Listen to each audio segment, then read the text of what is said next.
परिस्तान में 7 बेहद खूबसूरत परियां रहती थीं। वो आपस में बहुत अच्छी सहेलियां भी थीं।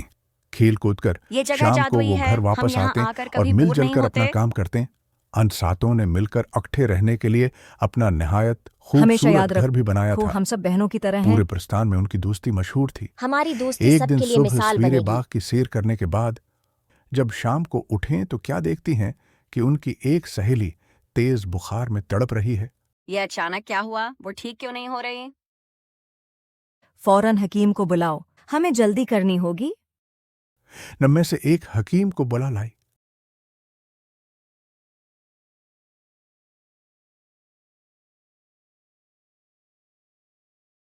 हकीम ने बताया, इसका इलाज सिर्फ तलस्मी फूल से मुमकिन है, जो झरने के ऊपर लगा हुआ है। हम जरूर उसे लाएंगे, चाहे कुछ भी हो जाए।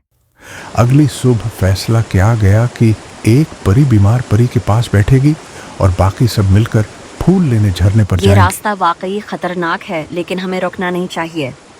झरने के करीब पहुंचकर उन्होंने ऊंचाई की तरफ जाना शुरू हम किया। सब मिलकर ये करेंगे। वो पांचों करीब आए और उनमें से हम करीब पहुंच रहे हैं।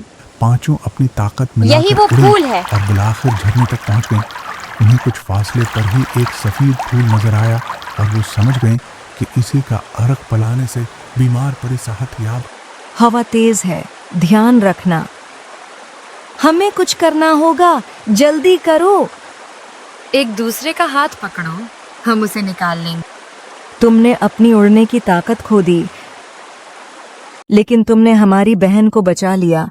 हो गए, लेकिन सफेद फूल लाने वाली परी उस हादसे में अपनी उड़ने की सलाहियत खो चुकी थी।